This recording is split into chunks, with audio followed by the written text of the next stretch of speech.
nós vamos começar agora uma nova aula falando ainda sobre o menu iniciar no Windows 7, só que agora nós vamos falar sobre o botão de energia no menu iniciar. O botão de energia é aquele que aparece aqui na segunda coluna do painel direito do menu iniciar do Windows 7. Vou ampliar para que a gente possa enxergar um pouquinho melhor. Entenda a ideia do botão de energia. Acompanhe aqui. Observa. Quando a gente acessa o botão de energia, aparecem várias opções.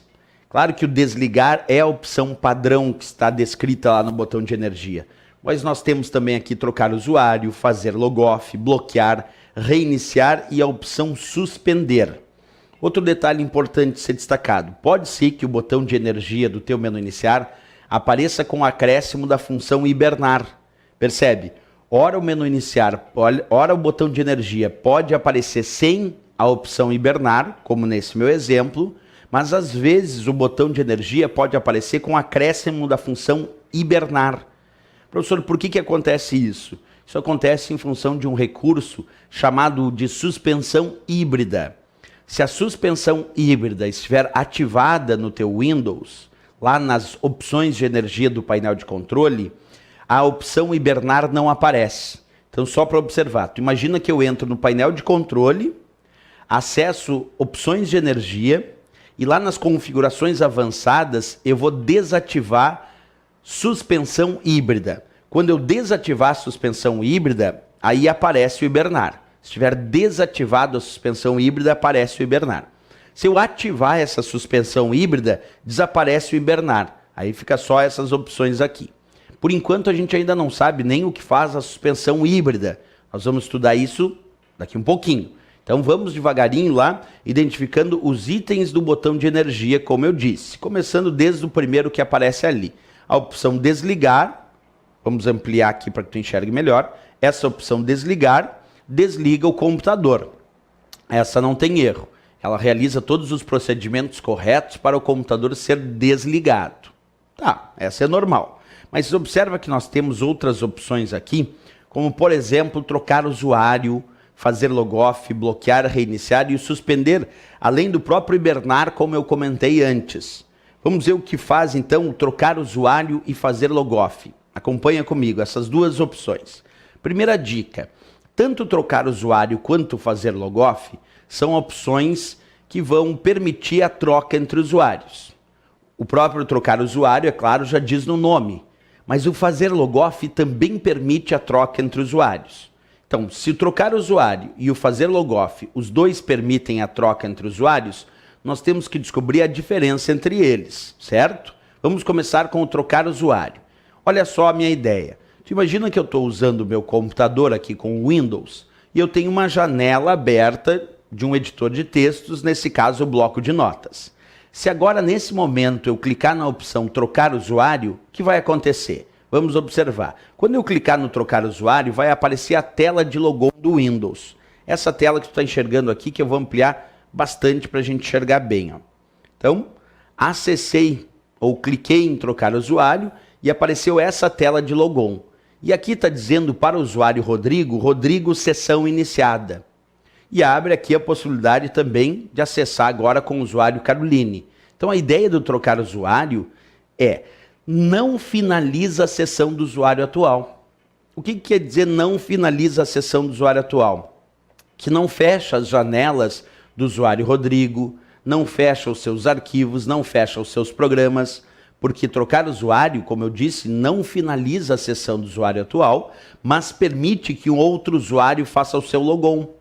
Não finalizar a sessão do usuário atual é indicar que aquela janela do bloco de notas com aquele arquivo que estava aberto permanece lá, aberta. Repetindo então, não fecha os meus programas, não finaliza as minhas janelas, não fecha os meus arquivos, porque trocar usuário não finaliza a sessão do usuário atual, como está descrito aqui para o usuário Rodrigo. Está dito lá, Rodrigo sessão iniciada. Quer dizer, não finalizou a minha sessão de usuário, mas permite que um outro usuário, como a Caroline, faça o seu logon. Se agora eu clicar no meu nome de usuário de novo, digitar minha senha, eu volto para o sistema e tu vai perceber que continua lá minha janela do bloco de notas, com aquele arquivo em edição aberto. Acompanha comigo ali, ó. a minha janelinha do bloco de notas com aquele arquivo em edição continua aberto lá, porque quando eu cliquei no trocar usuário, não finalizou a sessão do usuário Rodrigo, não fechou essa janela, não fechou esse arquivo, mas permitiu que um outro usuário fizesse o seu logon, naquele caso a usuária Caroline, certo? Agora, nós vamos testar como funciona o recurso que nós vamos chamar de fazer logoff. Mas antes disso, claro, é importante pegar a teoria correta do trocar usuário. Então, o que nós dizemos sobre o trocar usuário? Acompanhe aí em teoria. Não finaliza a sessão do usuário atual, mas permite que um outro usuário faça o seu logon. Perfeito, essa é a teoria do trocar usuário. Não vai finalizar a sessão do usuário atual, mas vai permitir que um outro usuário faça o seu logon. Agora, como é que a gente entende, então, a teoria do fazer logoff? Olha a imagem para mim.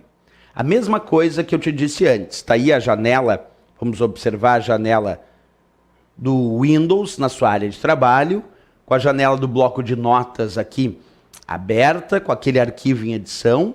E agora, em vez de escolher o trocar usuário, eu quero escolher a opção fazer logoff lá do botão de energia.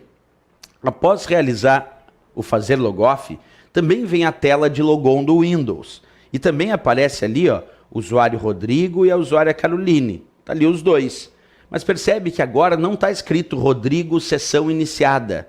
Não está. Só está escrito Rodrigo e Caroline. Está ali. Só essa descrição. Não aparece escrito Rodrigo, sessão iniciada. Por quê? Porque quando tu clica no fazer logoff, ele não finaliza ou finaliza a sessão do usuário atual? Bem, se não está escrito Rodrigo, sessão iniciada, é porque o fazer logoff finaliza, observa, finaliza a sessão do usuário atual, nesse caso é do usuário Rodrigo. Fecha suas janelas, vai fechar minha janela do bloco de notas, fecha os seus arquivos, fecha os seus programas, porque o fazer logoff finaliza a sessão do usuário atual, mas também permite que um outro usuário faça o seu logon. Então a grande diferença que eu tenho entre trocar usuário e agora o fazer logoff, repetindo, é que o fazer logoff finaliza a sessão do usuário atual. Encerra suas janelas, encerra seus arquivos, encerra seus programas, mas permite que um outro usuário faça o seu logon, nesse caso a usuária Caroline. Então, se a gente pegar agora a ideia da teoria do fazer logoff, vamos voltar um pouquinho aqui. Lembra qual era a teoria do trocar usuário? Trocar usuário não finaliza a sessão do usuário atual. E o fazer logoff, olha o que diz, finaliza a sessão do usuário atual, permitindo que um outro usuário faça o seu logon. Então a grande diferença é que aí sim, se eu pensar no fazer logoff, a resposta é que ele vai finalizar a sessão do usuário atual, mas também vai permitir que um outro usuário faça o seu logon. Os dois são muito parecidos, né? O trocar usuário e o fazer logoff.